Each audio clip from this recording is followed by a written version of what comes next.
નમસ્કાર મિત્રો, સ્વાગત છે અમારા યુટ્યુબ ચેનલ ઓલેજ હેપીમાં. મિત્રો, Gujarat police constable test paper, જેમાં આપણે ગુજરાતના ઇતિહાસને લગતા 20 પ્રશ્નોનો સમાવેશ કરેલો છે. 20 પ્રશ્નોમાંથી કેટલા પ્રશ્નો સાચા પડે છે મિત્રો, કોમેન્ટ બોક્સમાં જરૂરથી જણાવજો. અને આ ગુજરાતના ઇતિહાસને લગતા આ પ્રશ્નો દરેક એક્ઝામ માટે પણ ઉપયોગી થઈ રહેશે. તો ચલો મિત્રો, શરૂ કરીએ. 21મા નંબરનો ક્વેશ્ચન, એટલે કે પાર્ટ 1માં આપણે 20 પ્રશ્નો લીધા હતા. આજે પાર્ટ 2માં બીજા 20 પ્રશ્નો. 21મા નંબરનો ક્વેશ્ચન, આરબ હુમલાખોરો દ્વારા ઈસવીસન 725માં નાશ કરાયા બાદ ઈસવીસન 825માં સોમનાથ મંદિરનું પુનઃનિર્માણ કોણે કર્યું? 4 ઓપ્શન આપેલા છે. આ 4 ઓપ્શનમાંથી સોમનાથ મંદિરનું 825માં પુનઃનિર્માણ કોણે કર્યું? સાચો જવાબ રહેશે નાગભટ્ટ 2, એટલે કે નાગભટ્ટ 2 દ્વારા સોમનાથ મંદિરનું નિર્માણ કરવામાં આવ્યું હતું. 22મા નંબરનો ક્વેશ્ચન, કાઠિયાવાડના સંયુક્ત રાજ્યો એટલે કે સૌરાષ્ટ્ર ખાલી જગ્યા રોજ અસ્તિત્વમાં આવ્યું. ક્યારે અસ્તિત્વમાં આવ્યું? કાઠિયાવાડના સંયુક્ત રાજ્યો સૌરાષ્ટ્ર ક્યારે અસ્તિત્વમાં આવ્યું? સાચો જવાબ રહેશે સી ઓપ્શન, 15 ફેબ્રુઆરી 1948ના રોજ. 23મા નંબરનો ક્વેશ્ચન, ગુજરાતના બહાદુર શાહના દરબારના સંગીતકાર કે જેમણે બહાદુરી રાગની રચના કરી તેમનું નામ શું હતું? એટલે કે ખાલી જગ્યા હતું, શું હતું? સાચો જવાબ રહેશે એ ઓપ્શન, બૈજુ, એટલે કે એ ઓપ્શન સાચો જવાબ રહેશે બૈજુ. 24મા નંબરનો ક્વેશ્ચન, 1731માં સર સેનાપતિ ત્ર્યંબકરાવ દાભાડે અને બાજીરાવ પેશવા વચ્ચે યુદ્ધ ક્યાં થયું હતું? એટલે કે કઈ જગ્યાએ યુદ્ધ થયું હતું? 24મા ક્વેશ્ચનમાં સાચો જવાબ રહેશે એ ઓપ્શન, ડભોઈ ખાતે. આગળનો ક્વેશ્ચન, 25મા નંબરનો ક્વેશ્ચન, 25મા નંબરના ક્વેશ્ચનમાં 1857ના ભારતના સ્વાતંત્ર્ય સંગ્રામ દરમિયાન ગુજરાતમાં બ્રિટિશ રાજને ગુજરાતના નીચેના પૈકી કયા શાસકોનું સમર્થન મળતું રહ્યું કે જેમાં આમનો સમાવેશ થાય છે? એટલે કે કોનું સમર્થન મળતું રહ્યું હતું બ્રિટિશ રાજને 1857ના ભારતના સ્વાતંત્ર્ય સંગ્રામ દરમિયાન ગુજરાતમાં બ્રિટિશ રાજને ગુજરાતના નીચેના પૈકી કયા શાસકોનું સમર્થન મળ્યું હતું? તો 4 ઓપ્શન આપેલા છે. આ 4 ઓપ્શનમાં સાચો જવાબ રહેશે 25મા ક્વેશ્ચનમાં એ ઓપ્શન, એટલે કે 1, 2 અને 3, એટલે કે બરોડાના ગાયકવાડ, ઈડરના રાજા અને રાજપીપળાના રાજા, આ 3નું સમર્થન મળ્યું હતું. આગળનો ક્વેશ્ચન, 26મા નંબરનો ક્વેશ્ચન, ગુજરાતના કયા શાસકે મહંમદ ગોરીને મોટી હાર આપી જ્યારે તેણે 1178માં ગુજરાત પર ચડાઈ કરી? 26મા ક્વેશ્ચનમાં સાચો જવાબ રહેશે સી ઓપ્શન, ભીમા 2, એટલે કે ભોલા ભીમા, જેના દ્વારા તેને મોટી હાર આપી હતી. 27મા નંબરનો ક્વેશ્ચન, નીચેનામાંથી કયા મંદિરો સોલંકી કાળના નથી? કયા મંદિરો સોલંકી કાળના નથી? તો ગોપનું મંદિર જે સોલંકી કાળનું નથી, એટલે કે ડી ઓપ્શન સાચો જવાબ રહેશે. 28મા નંબરનો ક્વેશ્ચન, નીચેના સોલંકી રાજાઓને તેમના સમયના ક્રમ પ્રમાણે ગોઠવો.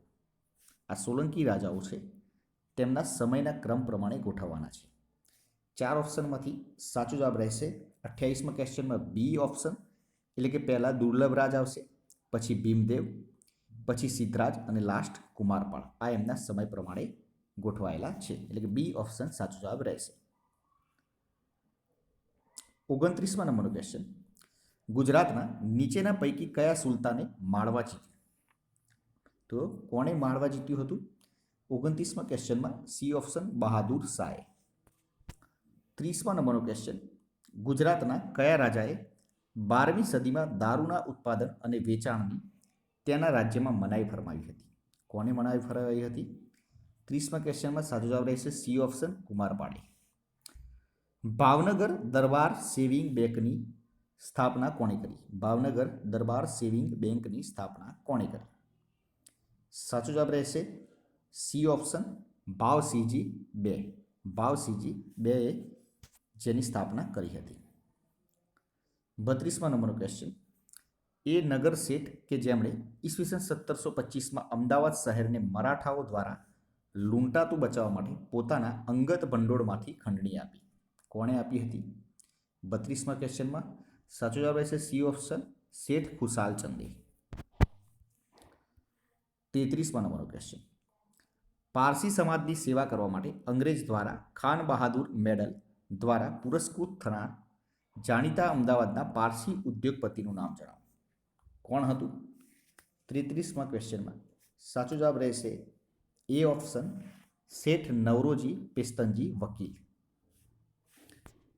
આગળનો ક્વેશ્ચન 34મા નંબરનો ક્વેશ્ચન, કાઠિયાવાડના શાહજહાં તરીકે કોણ ઓળખાય છે? કાઠિયાવાડના શાહજહાં તરીકે કોણ ઓળખાય છે? ડી ઓપ્શન મોરબીના વાઘજી.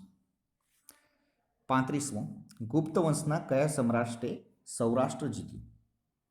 ગુપ્ત વંશના કયા સમ્રાટે સૌરાષ્ટ્ર જીત્યું? ચંદ્રગુપ્ત II, એટલે કે સી ઓપ્શન. 36મા નંબરનો ક્વેશ્ચન, નીચેના પૈકી કયા રાજવંશ સાથે હર્ષવર્ધનને વૈવાહિક સંબંધો હતા? કયા રાજવંશ સાથે હર્ષવર્ધનને વૈવાહિક સંબંધો હતા? સાચો જવાબ રહેશે સી ઓપ્શન મૈત્રક વંશ જોડે. મહારાજા મલ્હારરાવ ગાયકવાડ દ્વારા બરોડા રાજ્યમાં વહીવટી સુધારાઓ ઘડવા માટે સૌપ્રથમ કયા પ્રગતિશીલ દિવાનની નિમણૂક કરવામાં આવી હતી?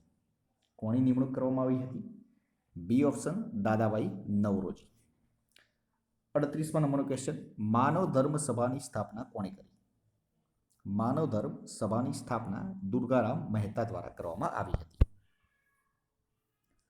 નીચેના પૈકી સૌરાષ્ટ્રના કયા રજવાડાઓના નામથી બનારસ હિન્દુ વિશ્વવિદ્યાલયમાં વિદ્યાર્થી ગૃહો હોસ્ટેલનું નિર્માણ થયેલ છે?